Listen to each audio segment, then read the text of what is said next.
Hello and welcome to In Focus. I'm your host, Kimberli Bindschatel. With me is my co-host, Anthony Weber. Today we are going to tackle the big question, what is it about humankind's fascination with the cosmos?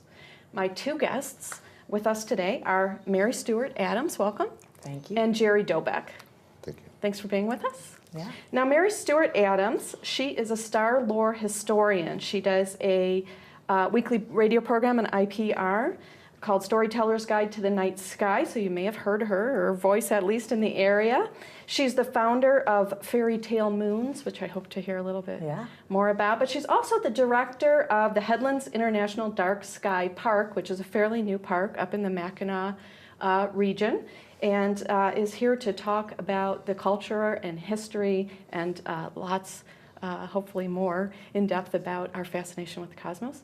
Jerry Dobek is a instructor at NMC. You are also the in charge of the observatory there. Yes, right? I'm the director of the observatory. And he has a whole list of accolades here. He's just finished a book project which was an updated edition of a photographic atlas of selected regions of the Milky Way, originally by Barnard. Yep.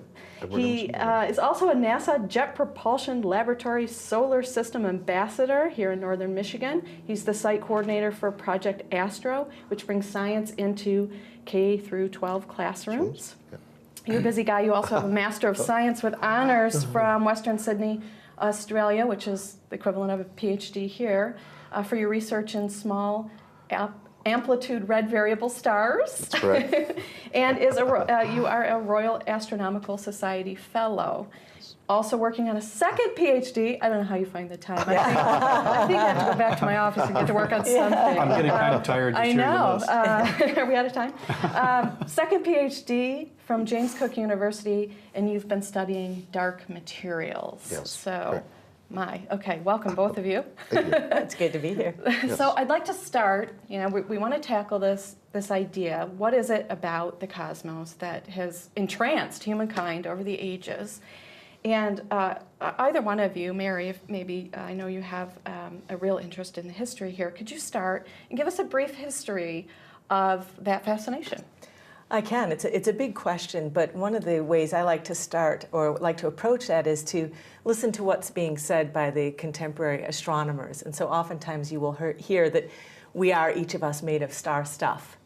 And it's a beautiful thought, but if we take that back to at least the 2nd or 3rd century BC and the time of Plato, what he was saying is not only are we made of star stuff, but we each of us come from a particular star. So to move from this idea that each of us comes from a star to us being just made of star stuff is a fascinating history through the cultural consciousness of humanity. So we see, it's kind of a bold statement, but that almost all of human endeavor is rooted in an understanding of what is our relationship with the starry heavens. And we can see it in the ancients, from the Egyptians and the Chaldeans and the Babylonians. They organized themselves in their festival practice of their religions, in their civic order, in their architecture, in their agriculture, everything according to the rising and the setting of the certain stars. And we see this moving all the way through the history of man, coming from this star language, the star speaking, the astrologos, to the beginning of astronomy proper, which I would tag to right around the 15th century with the idea of Nicholas Copernicus that the Earth is not at the center. This really causes an amazing shift in the consciousness until we get into the 21st century now, where not only is it that we're not at the center of the universe, our sun is not the only star at the center of a planetary system.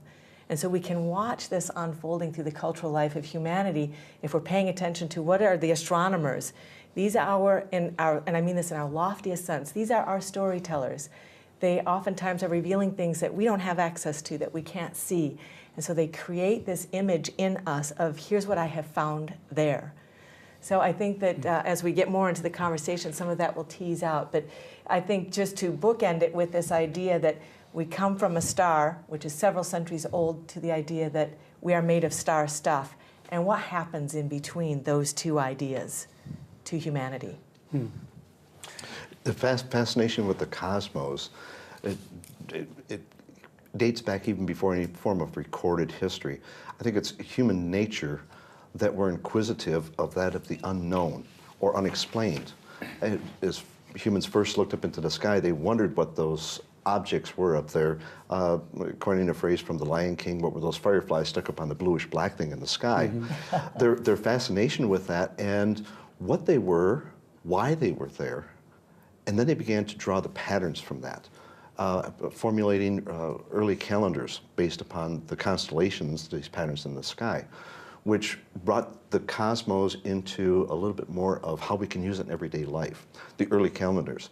And then wanting to learn more about them. What's our place in that? Why are they there? Why are we here? Now we start to move that inquisitiveness into the science, the understanding of where we came from, where we are, and where we're going. So the cosmos still holds a fascination for young and old and has done that throughout time. So I often say that astronomy is the oldest of sciences, simply because it's baked in the inquiry that we all have in our human nature. Yeah. Mary, coming back to something that you said, you mentioned for Plato it was important to take the idea of we're from the stars in general to his idea that each of us is from one star. From a specific star. Why yeah. was that shift important? Well, I think if we, when we approach it from the 21st century, we can, in my role as a storyteller and a star lore historian, we can make an error if we assume that, like us, the ancients were looking into the sky and saying, oh, that looks like a lion, we'll call it lion. This is not quite what was happening. It's that out of this understanding that we come from a star is the idea that we also bear with us something that is coming from this celestial hierarchy, you know, the great creator, something divine that was the stars, and the pattern that they make was the outer vestment of that. And so it wasn't human beings standing on the earth saying, oh, that looks like the waterman. It was that which waterman gives to me comes from this region of the sky, so I will call it that. So it's this streaming in from the stars. So literally an astral logos, a star word. So at the time of Plato, it was understood and believed there was this higher order of beings speaking through the stars, speaking through the motion of the planets, and then these very elaborate attempts by human beings on the earth to describe and record what that is. And over time, as we become, as Jerry said, more capable of creating systems for organizing our thinking around that. So we come to a zodiac, we come to a calendar, we get more and more removed from that relationship to these beings that might be speaking to us until you get all the way to the Middle Ages, where now, with the idea that the Earth is not fixed at the center and that it's moving through space, now the question becomes, how far away is that? What is the chemical composition of its atmosphere? How long did it take the light to get here? So now the focus and the emphasis is on the physical, so not on this more spiritual nature. And that shift you can see in the culture and the artistic expression and the poetry and the literature. So I think that it's really important for us when we look back to not just superimpose our standing on the earth and looking up and asking the question, because it's quite different if you approach the sky with the idea that that's where you came from. Sure. Jerry, do you feel like a more modern scientific approach to studying the universe has taken wonder away from the study of the cosmos, or has it deepened the wonder? No, it's and the actually mystery? deepened the wonder of the cosmos, very much so. Even our great understanding of now how stars are emanating their energy, their light. We can understand somewhat the physical properties of that through calculations, but nobody's actually walked into the sun to take a measurement or a teaspoonful and said, yes, this is exactly what the sun is made of. Yeah. So still, Icarus was close. Right? yes, Yeah. still a lot of that, Yeah, yeah. 99% of what we talk about in astronomy is still a theory, because nobody's really taken a tape measure out to the next closest star, although we can do that mathematically. There's still the wonder that the students have, young and old, at any age. Why are they different brightnesses? Why are they different distances? And how do we know that? That's a question that I often want my students to ask me. How do we know that? Prove that to me, that we're able to calculate, we're able to measure. So there's still the awe and the wonder of this trying to comprehend the vastness of the universe. When we talk about how many stars are out in the known universe, or in the known, just even in a galaxy, it still boggles the minds of youngsters or students of any age. When we talk about the fact that each galaxy has approximately 200 to 300 billion stars. How much is that? Well, fill the back of a pickup truck full of little canisters of salt and then start emptying them and swirl them around on a big gym floor. That gets close to something like that. Wow. Then we talk about the fact that there's a couple 100 billion galaxies. So let's write all the zeros on a chalkboard. Do they really fully understand that? No. So there's still the awe and the wonder of that, and trying to comprehend, trying to come to reality to that. And when we talk about the cosmos and traveling out to other areas, distances and sizes are a difficult concept for humans to comprehend. We can understand 2 miles. An average person walks about 2 miles per day, so we can fully understand 2 miles. When we start talking about a light year, something that far away, 9.5 trillion kilometers, that still boggles the mind of somebody. But I think you raise an important point, that we can understand it in human terms. And so part of, I think, the wonder and the fascination also is with the minds that conceived of these things. An astronomical unit. How was that figured out, and the phenomena that they had to rely on? For instance, the transit of Venus across the sun in the 1700s. This celestial phenomena is what was used by the then astronomers to determine how far away is the sun from the Earth.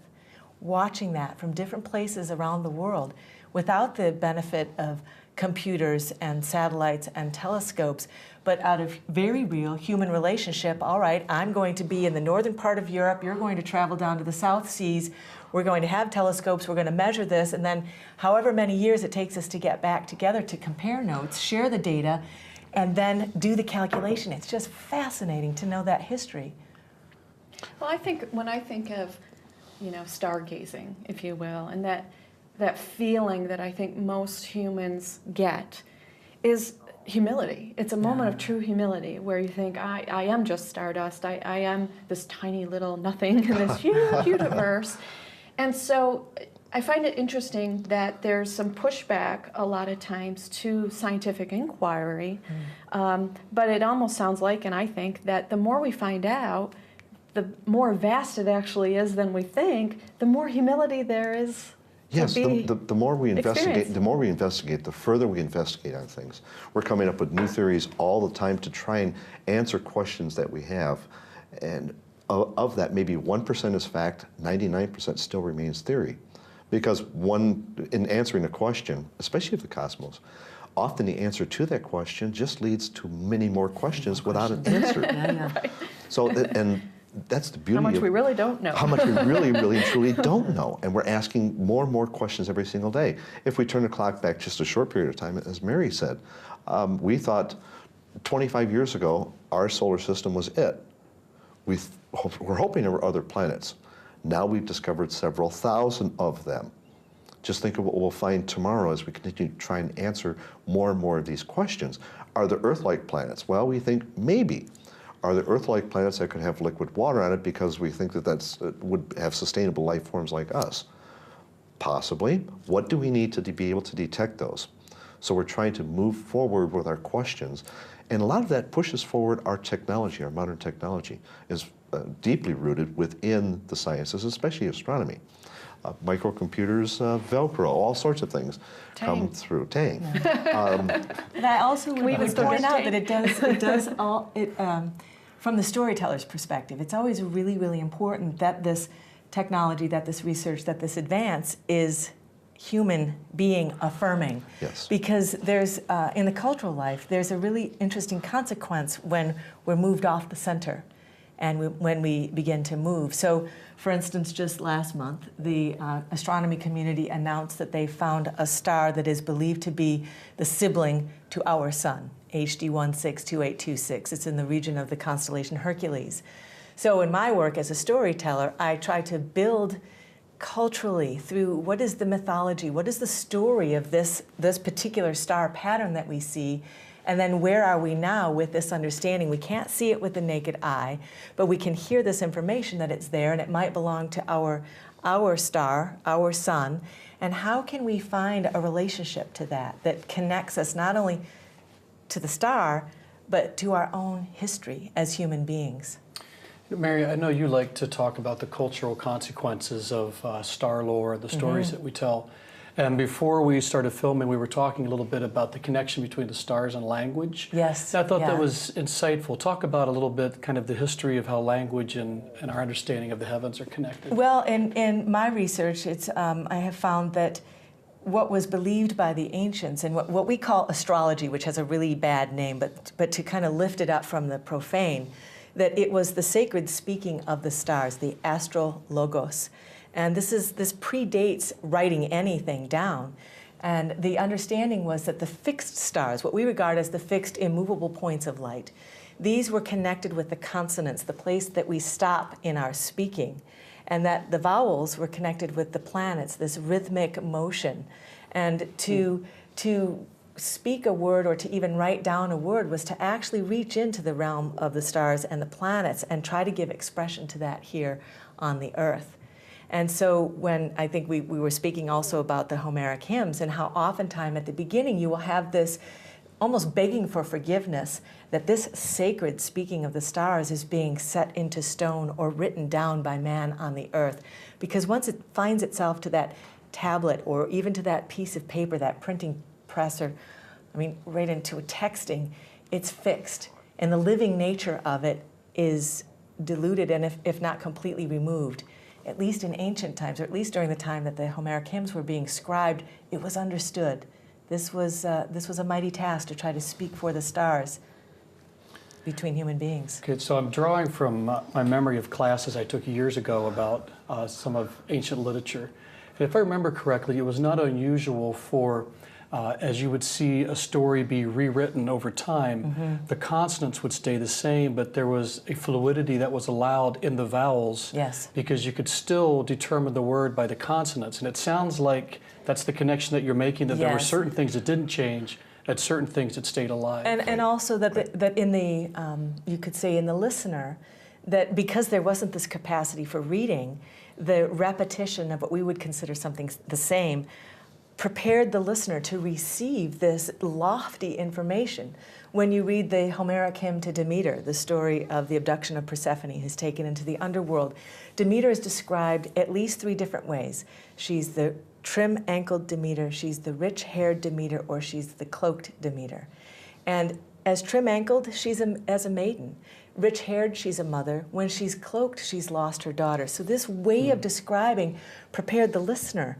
I'm dealing with this being in many different forms, and I see this cosmos around me, this celestial environment changing, and it was a way to build a harmonious relationship with that change so that the listener could understand, because they didn't have access to, at that time, what we would consider the technology.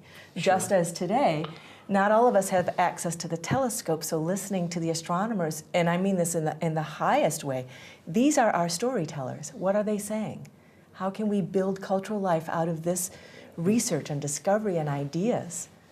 So what are some cultural implications, now that you've mentioned that? What follows from a deeper and better understanding of the heavens? And as far as a cultural aspect of it? Yeah, I know it's a really open-ended question. Putting you on the spot. Yeah, you put him right in the sun. Our place in the heavens, and where we are an understanding today versus in going back into ancient times, as Mary said. Early on, Plato and even Aristotle taught that the idea of inductive reasoning, seeing is believing. I see things like the sun rising in the east, setting in the west. It appears to move across the sky. The stars appear to make that same motion. The moon makes the same motion. So I believe that the earth is the center and everything is revolving around me. But what happens to the sun as it goes below the horizon? Does it go out and is it relit early in the morning? To our greater understanding that the sun is always lit and it's the rotation of the earth that causes day and night and these motion of objects, and why things change throughout the year is the motion of the earth around the sun. So early on, and even through the latter part of the 19th century, we still had the concept and ideas that what we saw in the sky was everything, the universe. All the stars that we saw made up the universe, and all the clouded material that we saw out there in early telescopes were part of our own little universe, the Milky Way. And then enter into the mid portion of the 20th century, suddenly we find that other nebulous material out there are island universes, as Hubble called them, other galaxies, much further away than could be held within our own Milky Way galaxy. To growing that, with that, the universe expounded and almost exploded beyond our comprehension. The distances in vastness and the age of the universe, beyond what we can really try to comprehend for ages of stars. So pushing through that from concept and ideas in leaps and bounds changed throughout the areas, and I think actually helped to foster a change in cultural thinking and the way of cultural ideas. We looked at things early on to feeling at ease with the Earth being the center of everything. I feel comfortable with that. I'm at ease with that. Now you're telling me that the Earth is speeding around the sun at 67,000 miles an hour, but our sun is not the center of the universe. It's just one very small average-sized star in an average-sized galaxy amongst countless hundred billions of galaxies. Trying to come to grasp with those concepts and ideas is sometimes difficult for people, and how enormous things can be, or how small things can be. Would you say I'm sorry, would you say that, I guess the flip side to that is that, you know, we're only able to learn or have knowledge about the universe that we're willing to. And you said the word human-centric. Anything has to be human-centric. I can't remember the exact context, but I'm thinking back to Copernicus and the issue with, you know, making this bold statement. Mm-hmm. And to him, I'm sure it was this incredible discovery, but the reaction wasn't so great, right? And so I'm sure that continues. I mean, humans are humans back then as today. We're fearful, we're, you know, all those kinds of things, and have ideas about, we don't like our ideas to be challenged or what we feel is comfortable for us, right? So yes, can you talk a little bit more about those ideas and concepts where we, to change from the concept or idea that we have an Earth-centered or geocentric type of a universe to a sun-centered was a huge leap of faith. Now you're telling me that the Earth is moving, but I don't feel it. Explain to me why. Well, in an easy physical concept, we're moving with it. So because the velocity's constant between the two of us, we don't feel that. We feel change, we don't feel that motion to go with it. Like a fly in my car. Yeah, so how can a fly coming along with you? At 55 miles an hour? You're telling me to believe this and to step beyond this inductive reasoning to deductive reasoning. You can explain it to me mathematically, but it's difficult to model. Can I step off the planet and take a look at it and actually look back down to see the Earth rotate? Through those early days, you could not. Now with astronauts being able to do that, to look back at the Earth and say, yeah, I'm orbiting around the Earth, but I can watch the changes of the Earth occur. And as we've sent satellites out, they see the motion of planets around the sun. It's still a difficult concept for many people to grasp and to hold on to, because we always want to run home to what we know is safe and sound and is just reality for us. The sun sets every night. And we have to, in a certain respect, we have to fix something so that we can conceive of it. And it's fascinating when you do look at the cultural life. So for instance, when Jerry was speaking about Edwin Hubble, he was the first one to say, you know, those nebula that we are seeing, these might be other galaxies. This idea has a groundbreaking effect, and it's not necessarily cause and effect, but at the same time, if you look in the cultural life, the same time that Edwin Hubble is saying this, we have the introduction of cubism in art and jazz in music, and these things that start to get more, I would even almost say disjointed. So not this fluid wholeness, but things coming into bits and breaking into pieces. Now you could say from a certain perspective, that makes me uncomfortable, it's bad, or you could say, no, this is allowing us to shift our ideas. Or if you go back to Galileo in the 1600s, who, following on Copernicus and his research, was the first human being to look into the night sky and to see the moons of Jupiter, to see the phases of the planet Venus. He saw things that no human being had seen before with the naked eye. At the time that he was really celebrating this discovery that he felt was the glory to his God, that it wasn't finite. Now, he got himself in big trouble with the church, but also with some of his contemporaries in the cultural sphere, for instance, John Donne, who wrote his poem, The First Anniversary, and he goes through this amazing recitation of what will happen in the cultural life because of this new philosophy, this new idea. From his perspective, he says in the very first line, "A new philosophy calls in doubt. The element of fire is quite put out. The sun is lost, and the earth, and no man's wit can well direct him where to look for it. So he's really saying, you know, this idea is going to shift things, and also to think about how when this idea is coming from Copernicus, Isaac Newton isn't there yet with his theories of gravitational force. So you have to ask yourself, if I'm there in the 1500s, 1600s, and I'm hearing that the earth is moving, what is keeping me connected to the earth? It's a frightening thought. And so you see this outpouring of beautiful religious art and this embrace of the divine, as though a longing for the human being to find center again, to find what matters. Because even though we can in contemporary culture say we're on one planet around one star in one system that's in one galaxy, and there are billions out there, we still have to affirm center so that it becomes a moment in time, meaning we can all occupy center at our moment rather than a point in space. Two objects can't occupy the same space at the same time. So how do we reconcile that as human beings? So you're returning to really deep questions of how meaningful is my life? How much do I matter? So not just a sense of humanity's place in the universe as much as even an individual's place. An individual's place in the universe. Or an individual's place in their own life. Yeah. So how does my biography unfold within these larger rhythms that the astronomy community continues to affirm? Yes, the sun rises and sets, the earth is tilted this particular degree, it rotates at this rate. How can we find an application of that kind of thinking to one's own biography, knowing that we have freedom? We don't have to get up when the sun is rising. We don't have to go to bed when it sets. So we're living within this environment that is demonstrating itself in a particular, a very grand rhythm. And is it possible for we who are living within it to find the same things in ourselves? That raises an interesting question.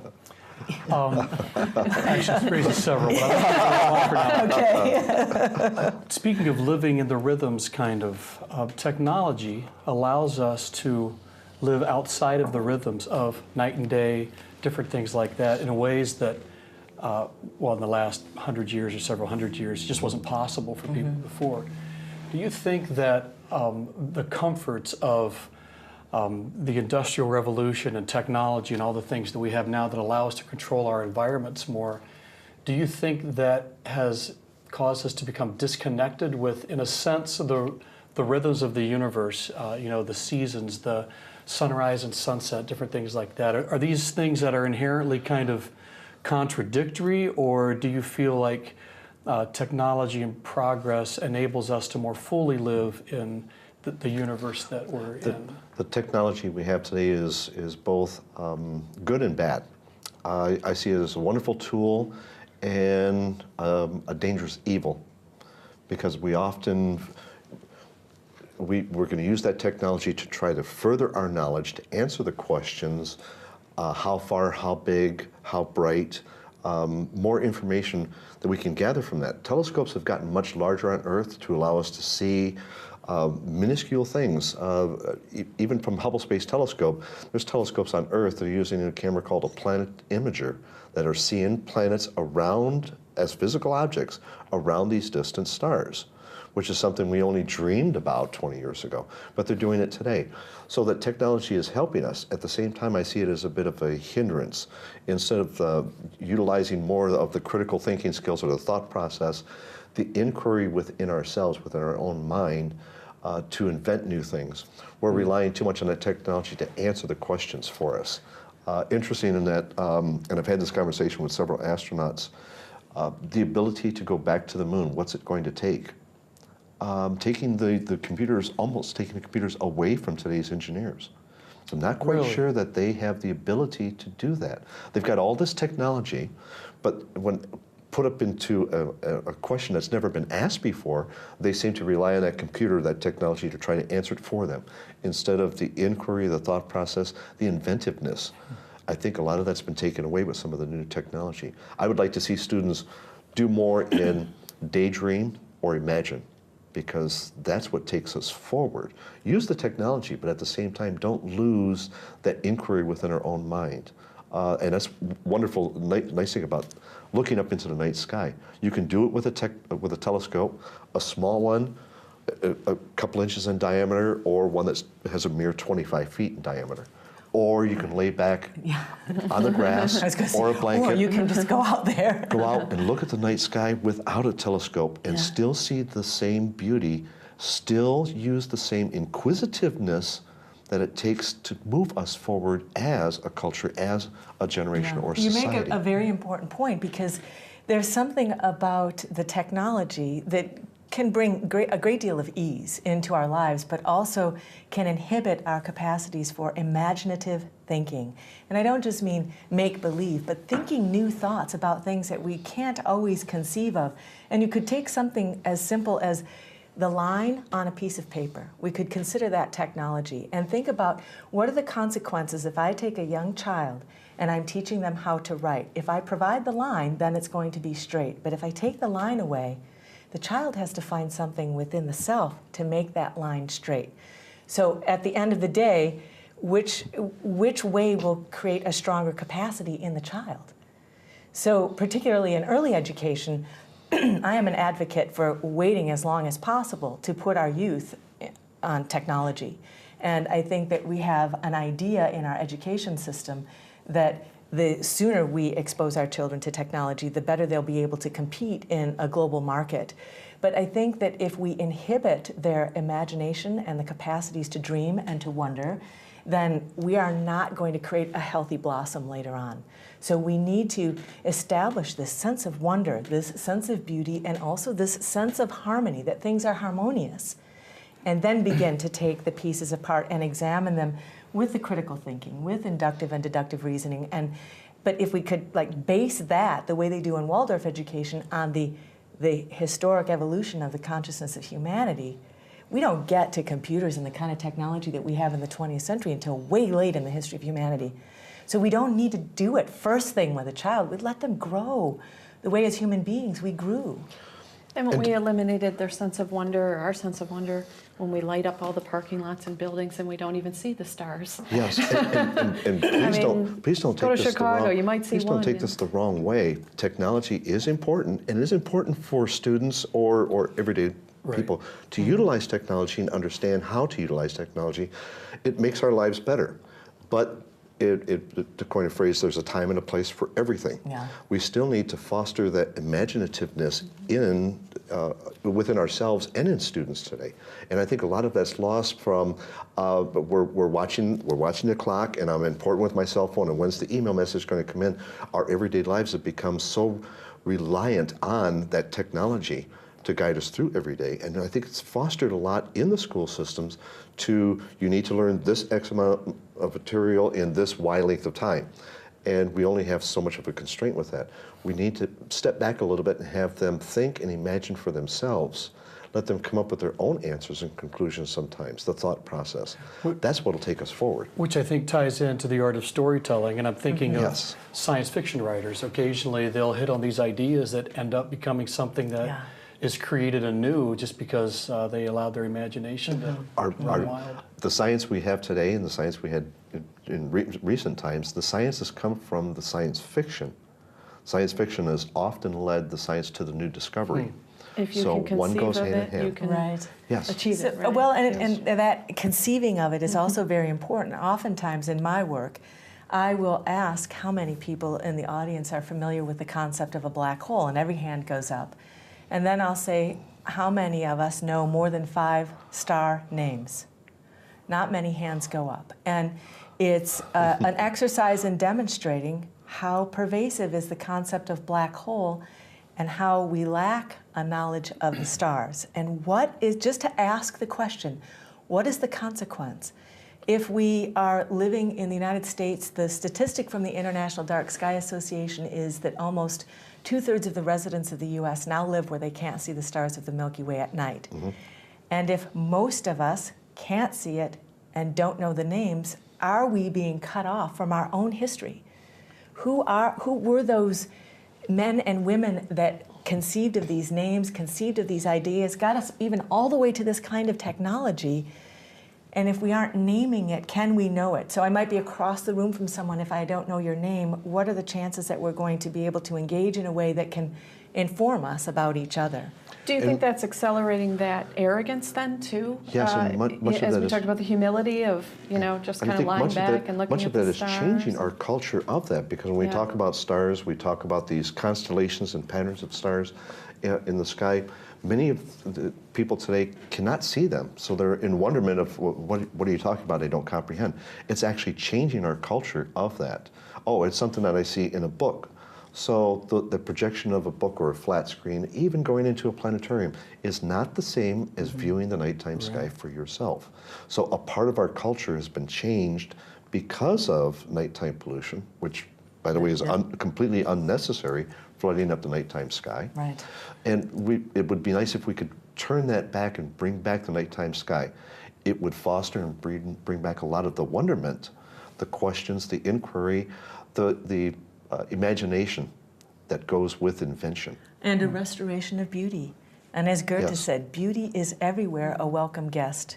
Wherever we practice night sky protection, you're restoring the natural beauty of an environment. So here in northern Michigan, you know, we have a lot of resort communities, and a great deal of that is about, you hear the buzzword placemaking. One of the ways to really create sense of place is to enhance its natural beauty. So protecting the night sky not only enhances one's experience of oneself and the environment, but it restores the beauty of a place. And I think that can't be overemphasized enough, that it isn't really just about allowing the astronomy community to be able to see better in dark skies, but it is for our own sense of well-being. One of my favorite quotes comes from Rudolf Steiner. He was an early philosopher and early 20th century esotericist, and he said, "The more abundantly the harmony of the cosmos fills the soul, the more peace and harmony there will be on the earth." And it's a beautiful thought, that having access to this realm of fixed stars and moving planets that surrounds all of the earth, it's not bounded by age, race, religion, geography. It embraces all of us. It restores something to us of our own humanity. Well, when Anthony first asked the question, and he was talking about the rhythms, the natural rhythms, and that, and then said technology, I was thinking of agriculture, you know, and the history of agriculture, and how it ties to the seasons, the rotation of the earth, all those kinds of things. And it seems as we came out of medieval times into an industrial revolution, the mindset was to conquer the earth, to get the resources from the earth. And that mindset of conquering was to destroy and do it our way. And I think we've seen that in agriculture, and we're just now seeing, you know, the negative side to that, which is the pesticides and, you know, all of that, rather than understanding the cycles in a much deeper way to take full advantage of what we do have. And I'm just wondering, as you study further and you know, these other, I mean, it seems almost too abstract, as you were saying too before, all these zeros, right, and all these different out in the universe, but are there more, you know, are there applications that we can see in our daily lives from studying astronomy? Right now, I mean, particularly with your students, I'm sure you have 19-year-old kids in your class going, why do I ever need to know this? You know, I remember that in calculus class. But, you know, how do you from the simplest bring things it down to earth, if you will? From the simplest things of understanding how the seasons change because of an inclination of the Earth versus the change of distance. It's not distance that causes our seasons to change. It's because of the inclination of the Earth and the amount of sunlight we receive over a period of time. For students to comprehend that, because as early on youngsters, they know that if I get too close to the stove, it gets hot. If I touch the stove, it's extremely hot. The further away I move, it's colder. So now we have the misconception that it's distance changing with the Earth that causes those seasons versus the inclination of the Earth. So understanding more of how those can relate to everyday life and common everyday life. Looking at the Earth, you're telling me the Earth is round, but when I look out there, I see it as a flat surface. So try to prove to me that it's round. Why don't I see it as a round curved surface? Then we can plug in the more comprehensive way of that critical thinking and quantify it by saying, okay, how tall are you in comparison to the mass or size of the Earth? And relating size relationship to those. And even though it's a large Earth, we're very small, our technology allows us to instantly communicate with somebody in Australia without there seeming to be any kind of a time lag that was years ago through the telephone network because of satellite communication. So we've used astronomy and the sciences to make our world better today because of that. But there's still the disconnect between I'm here on this side of the Earth and it's daytime and I can talk to you instantaneously in Australia, and what do you mean it's in the middle of the night because it's 15 hours difference? I'm still having that concept difficulty. I would like to say also, though, because you mentioned that when we look, it looks as though the Earth is flat. And when you look at, a lot of the constellations below the celestial equator for us in the Northern Hemisphere, here's where you find all the monsters. And here's where this idea is coming from, that, if you go off that edge of the Earth, which is flat, you fall into this realm of the monsters. And we know now, through our science and our technology, that the Earth is actually a sphere. And this has been known for centuries. But as a storyteller and a poet, I can absolutely say that the mechanism of a flat Earth is really helpful, because even though we know that the Earth is round, we still have monsters to deal with. And so as a poetic device to say, okay, I'm dealing with that flat Earth consciousness in myself, so it shifts more to the kind of psychological or philosophical and away from the physical. And I think in the course of history, we can see this threat that these at least two paths are going to separate, but they don't need to, because we can theorize, we can come up with these ideas, and then we can say, and now, how is this affecting the thought life in humanity, and what is the cultural consequence of that? Can we see, again, not just a causal relationship, but when there's a supernova discovered, like in January this year, I think there was a group of college students. They were first-year astronomy students, and their professor saw that the weather was about to change, and he said, I'll take this opportunity to hurry up and show you how this telescope works, and boom, they discovered a supernova right in that moment.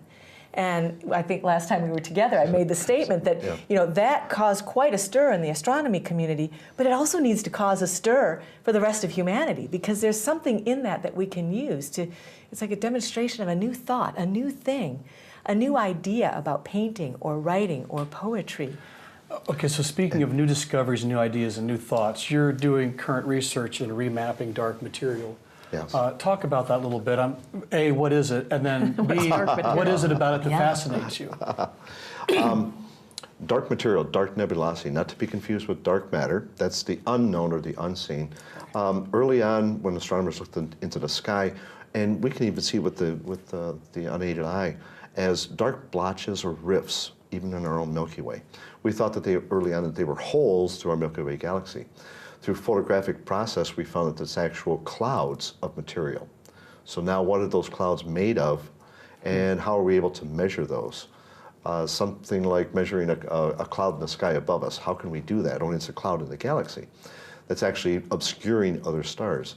We now, through the process of discovery and investigation, we're able to actually measure those clouds to know that those are the birthplaces for new stars. They contain the hydrogen gas, the gases that most of the stars are comprised of. But the difficulty has been in being able to measure something that appears black against the background of black. Yeah. That's what you need, the imagination. That was the true imagination. How do you measure something black against black? My jacket against the black of part of this chair, they're two different shades. So being able to look at the two different shades and also measure things in a temperature. Objects will exhibit a temperature. Nothingness, which is the emptiness of space, doesn't really exhibit a temperature. It's got radiation throughout it. But looking at the differential between those two temperatures, I've been able to catalog and map areas of the sky that were unknown before or thought to be voids, where that's showing dark material throughout the galaxy. The importance of that, leading into some of the things with dark matter, what we see in the visible part of galaxies is only a small fraction that's necessary to hold galaxies together, keep them from flying apart. We thought that about 10% of our galaxies are comprised of sun-visible material, and maybe 2 or 3% of these dark, dusty clouds, this dark nebulosity. From some of my mapping and some of the studies and the work that I've been doing, showing that it's not the 2 to 3%, it's actually more into the 7 or 8%. Doesn't seem like much, but as we get closer to adding the material together, the visible material or measurable material, as a physicist, if we can get that close to the 50 percentile range, it's easier and more palatable to understand dark matter, the unseen material that's holding these galaxies together, a little bit greater understanding of why now we believe the universe is not only expanding, but accelerating in expansion. Early on was, even 25 or 30 years ago, we thought the universe was expanding but slowing down. Now recent studies have shown that it's actually accelerating. Why? That's asking the question of what's out there, what's causing that acceleration to occur.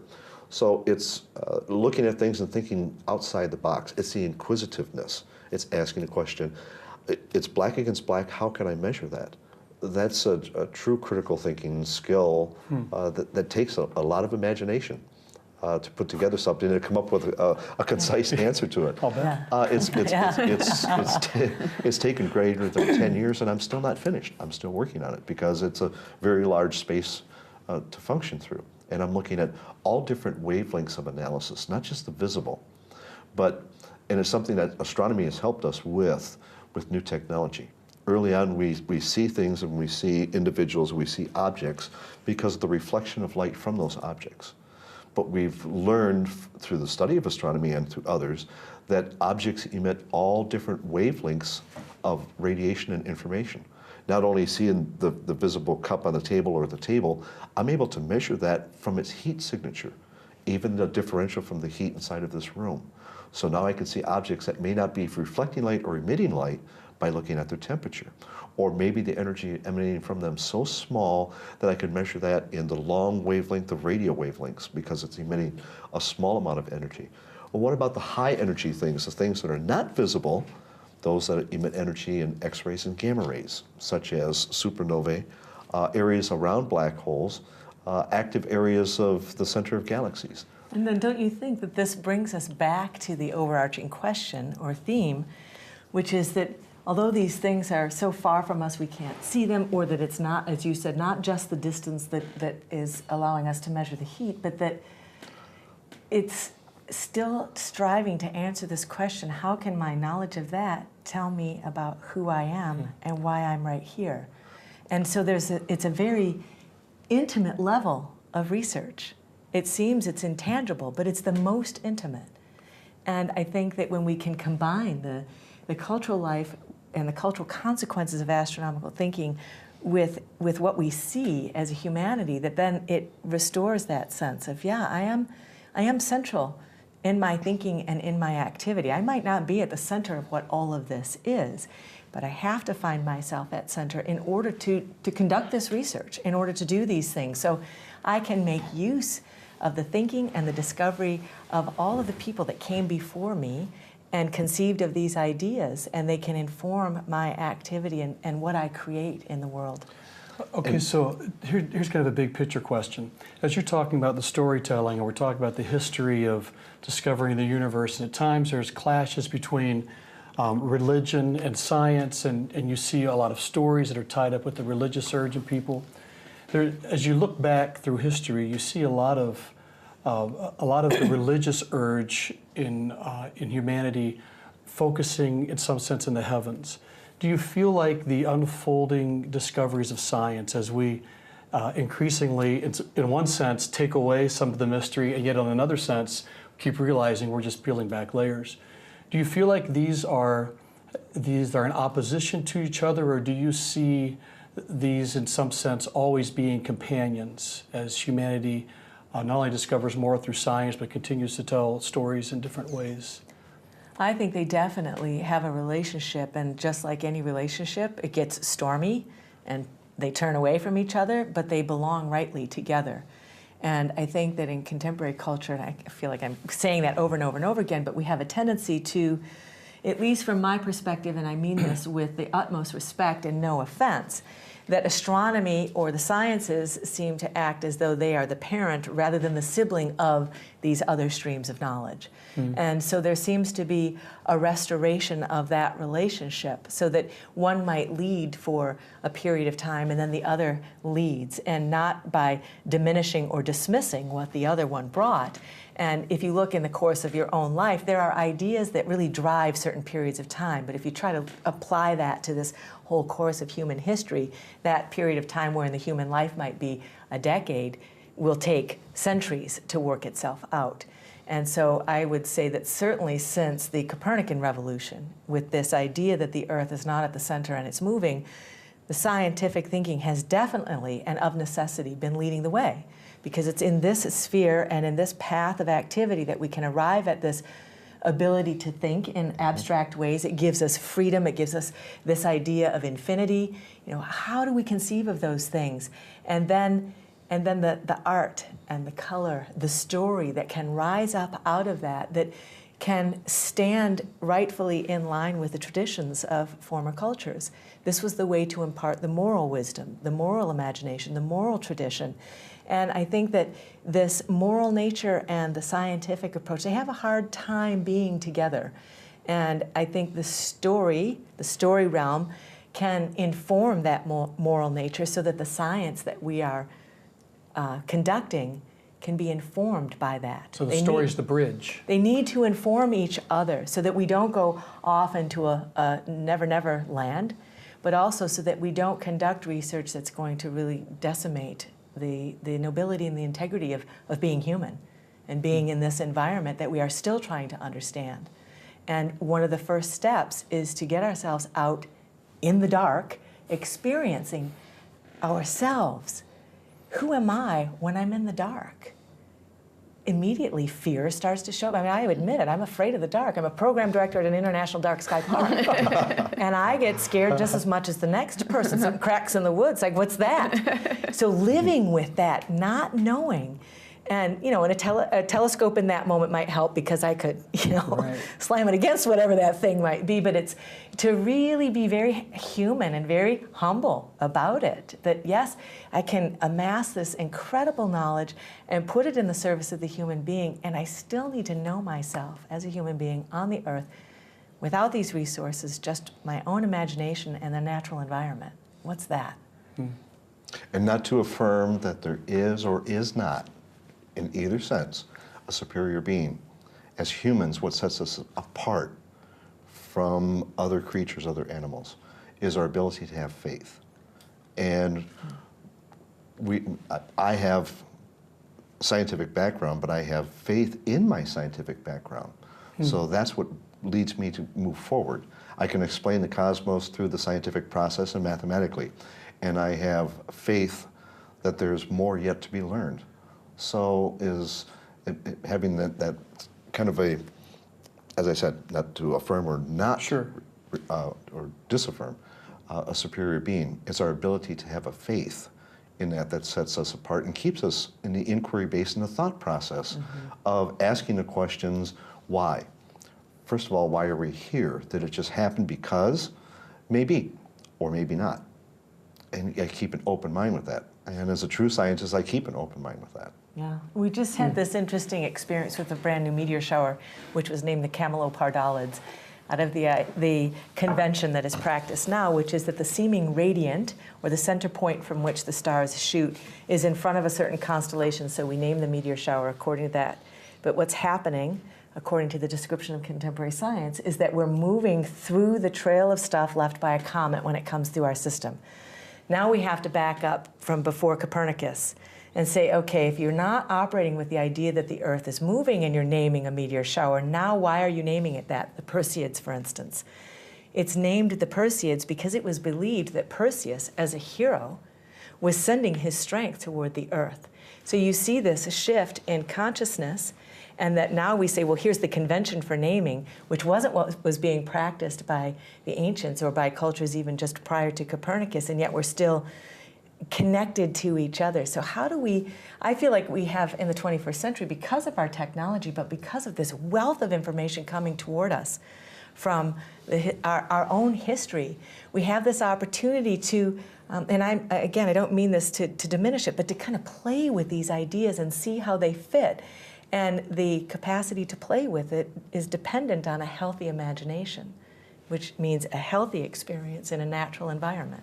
So I think we could conclude. Not a lot of conclusions. We could keep talking for many more hours. But if I'm understanding that, I think our fascination will continue, no matter how much maybe you No matter can how much learn and tell us about scientific that we discovery might be that able we to have. know, right, that And we will and still that's- have a fascination. There's that's still the- more to learn, that's right? the More beauty of the There's always a cosmos. once upon a time. That's the beauty of the cosmos, the beauty of astronomy, and I'm often asked why I got into astronomy. That's because it changes every day, every second of every day, because of new discovery or proof of a theory, but coming up with new questions.